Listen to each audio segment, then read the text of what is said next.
দর্শক, এই মুহূর্তে উত্তরার কুয়েত বাংলাদেশ মৈত্রী হাসপাতালে আছেন সহকর্মী শান্ত মাহমুদ।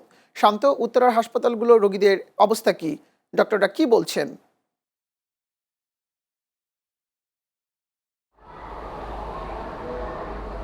মিরাজুল, আমি কিন্তু এই মুহূর্তে রয়েছি কুয়েত বাংলাদেশ মৈত্রী হাসপাতালে। উত্তরার এই কুয়েত বাংলাদেশ মৈত্রী হাসপাতালে কিন্তু হাম এবং ডেঙ্গু রোগীদের জন্য কিন্তু ডেডিকেটেড ওয়ার্ড রাখা হয়েছে। সেই ডেডিকেটেড ওয়ার্ডেই কিন্তু হাম এবং ডেঙ্গু রোগীদের কিন্তু চিকিৎসা দেওয়া হচ্ছে। আমরা হাসপাতাল কর্তৃপক্ষের সাথে কথা বলেছি, তারা কিন্তু আমাদেরকে জানিয়েছেন রোগীদের সর্বোচ্চ চিকিৎসার ব্যবস্থা কিন্তু তারা চালু রেখেছে। এছাড়া মিরাজুল, আরও একটি বিষয় যদি জানিয়ে রাখি, স্বাস্থ্য অধিদপ্তরের সর্বশেষ তথ্য অনুযায়ী কিন্তু গত 24 ঘন্টায় হামে আক্রান্ত হয়ে 3 শিশুর মৃত্যুর সংবাদ আমাদেরকে নিশ্চিত করেছে। এছাড়া যদি আরেকটি বিষয়, ডেঙ্গুর কিন্তু প্রকোপ কিছুটা বেড়েছে।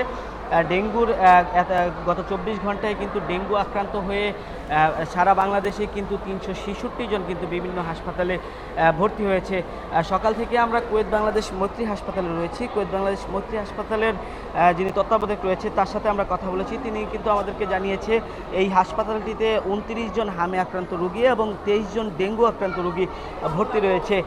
মিরাজুল, আরও একটি বিষয় যদি জানিয়ে রাখি, গত 24 ঘন্টায় এই হাসপাতালটিতে হামে আক্রান্ত হয়ে 2 জন এবং ডেঙ্গুতে আক্রান্ত হয়ে 3 জন ভর্তি হয়েছে। এখন পর্যন্ত হামে আক্রান্ত হয়ে এই হাসপাতালটিতে চিকিৎসা নিচ্ছেন সর্বমোট 29 জন। এর মধ্যে পুরুষ রয়েছে 14 জন এবং নারী রয়েছে 15 জন। এছাড়া ডেঙ্গুর কিন্তু রোগী 23 জন রয়েছে, যার মধ্যে পুরুষ রয়েছে 15 জন এবং নারী রয়েছে 8 জন। আমরা চিকিৎসকদের সাথে কথা বলেছি। চিকিৎসকরা আমাদেরকে জানিয়েছে সচেতনতা বৃদ্ধি এবং জ্বর সহ বমি এবং মাথা ব্যথার যেই উপসর্গগুলো দেখা যায় হাম এবং ডেঙ্গুর জন্য, সেই উপসর্গগুলো দেখা গেলে কিন্তু দ্রুত নিকটস্থ হাসপাতালে গিয়ে ডাক্তাররা কিন্তু বলছেন চিকিৎসা নিলেই কিন্তু এই ধরনের পরিস্থিতি থেকে কিন্তু বেরিয়ে আসা সম্ভব। মিরাজুল, এই ছিল আমার কাছে উত্তরার কুয়েত বাংলাদেশ মৈত্রী হাসপাতাল থেকে সর্বশেষ। ধন্যবাদ শান্ত। দর্শক, মেহেরপুরের 250 শয্যা বিশিষ্ট জেনারেল হাসপাতাল থেকে হাম ও ডেঙ্গু পরিস্থিতির খবর জানাচ্ছেন সহকর্মী আহমেদ স্বপন।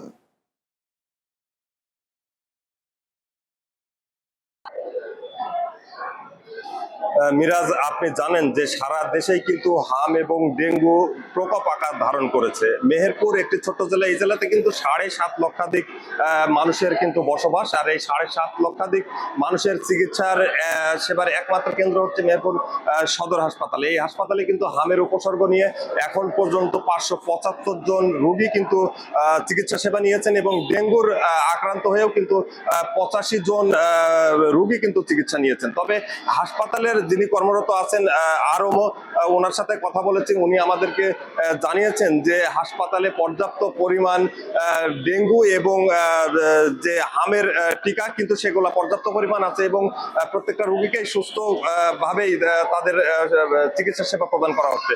তিনি জানিয়েছেন যে হামের প্রকোপ কিছুটা প্রথম দিকে কম থাকলে হঠাৎ করে কিন্তু হামের প্রকোপটা একটু বেড়েছে। তার পাশাপাশি কিন্তু যোগ হয়েছে ডেঙ্গু রোগীর সংখ্যা। এই ডেঙ্গু রোগীগুলো সাধারণত বর্ষার সময়, এই বর্ষার সময়তে কিন্তু ডেঙ্গু রোগটা একটু বেশি হয়।